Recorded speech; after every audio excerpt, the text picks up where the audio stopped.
Alan Stratton from As Wood Turns. Maybe I'm on a natural or bark edge kick here shortly because, well, we had a demonstration at our club meeting of a natural edge bowl. The presenter had a couple of pieces of leftover wood, so he put them into our wood raffle, and I happened to get one. So let's turn a natural edge or a bark edge bowl. Fortunately, I think I'm able to keep the bark on this one. It doesn't always happen. And one thing I really love about this one is that it almost has a heart-shaped figure in the very bottom, because this was actually a result of a branch coming out this way, a branch coming out this way, and the main branch down here. So there's a bit of a dip here. I think it made it with a special dose of character. There were some issues in turning it, which we'll talk about later, but meanwhile, let's turn this bark edge or natural edge bowl from peach wood. This wood is peach, harvested last fall when the tree was dormant. I obtained it in our club wood raffle after a bark edge bowl demonstration. The demonstrator contributed a couple of extra pieces.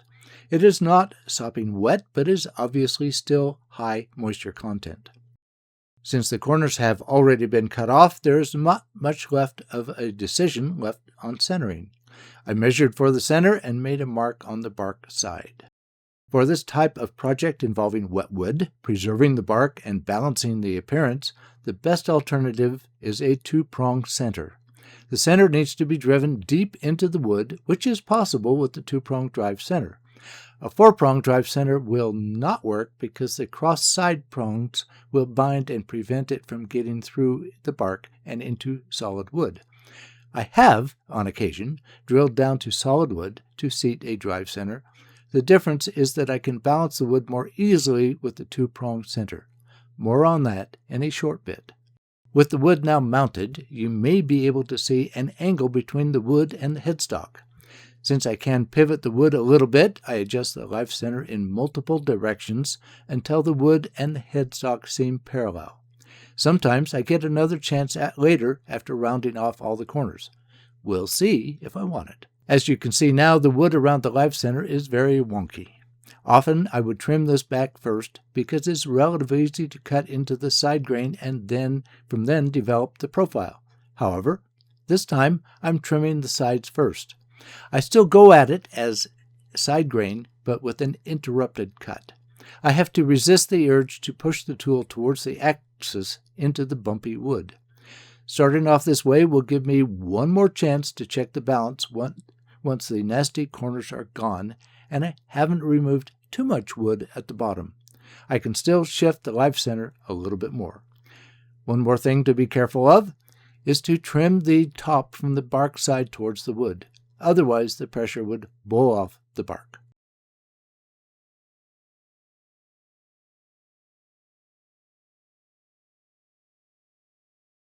Trimming the bottom is a piece of cake with easy side grain cuts. I love the softer green, wet wood. It is time for the tenon. I prefer what I'm going to call a double tenon. Others call it another shelf. A double tenon communicates more easily. The bottom tenon is sized for my chuck jaws and fitted for a great fit. The upper tenon is a little larger.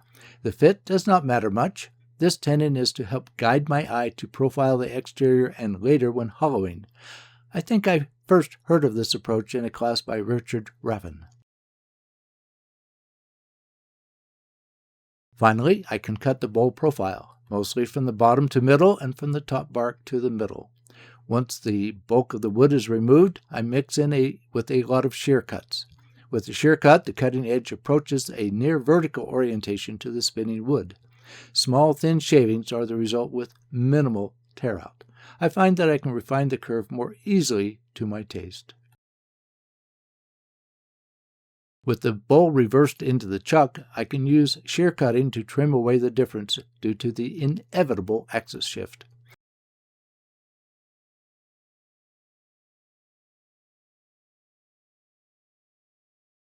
I still respect the bark edge and avoid ripping it off. A typical approach to keeping the bark on the bowl is to saturate it with thin CA glue. To avoid the glue staining the wood, I'm sealing the wood near the bark with shellac friction polish and apply the CA glue near the cambium layer and the bark. Then let it dry overnight.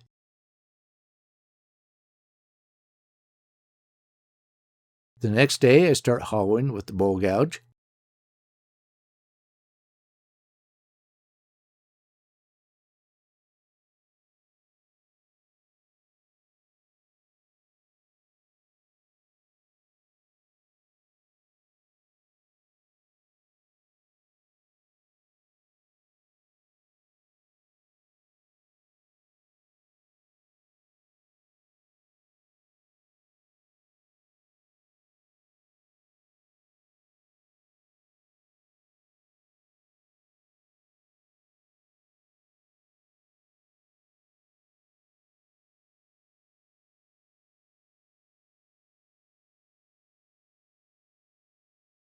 However, once I am cutting solid wood, I decide to treat the bark and cambium similarly to the exterior side.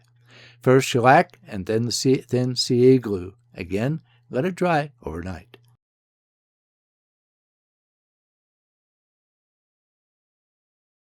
Again, with the CA hard, I can continue hollowing, but as I get deeper into the bowl, I run into issues. Usually, I tackle the bottom of the bowl with a heavy bowl scraper. However, I run into problems.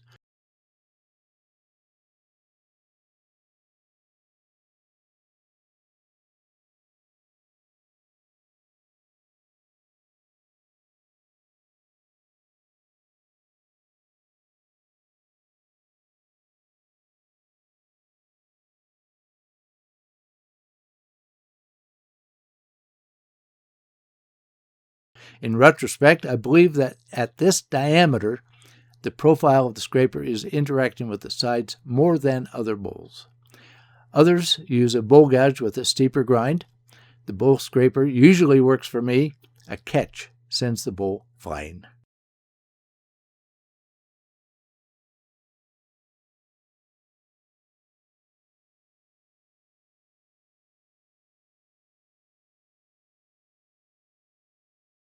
I switched to a carbide hollowing tool with a tiny cutter. Less cutting diameter should be less risky. With this, I address the curve between the bottom and the side.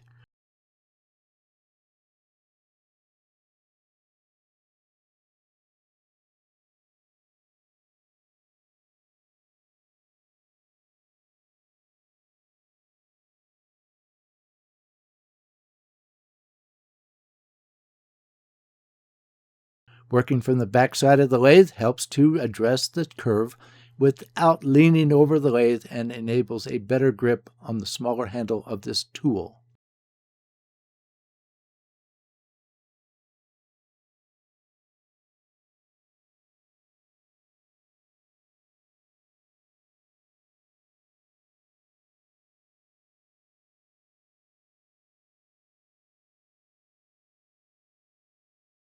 With the curve finished, I cut the very bottom and with a heavy bowl scraper.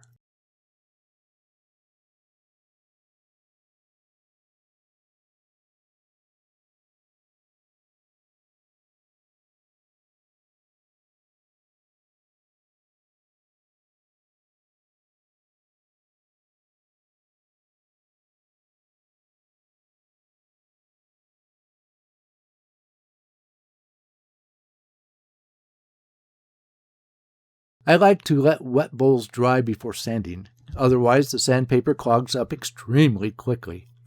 Plus, any wet-turned bowl will warp and deform, thus making sanding on the rotating lathe difficult.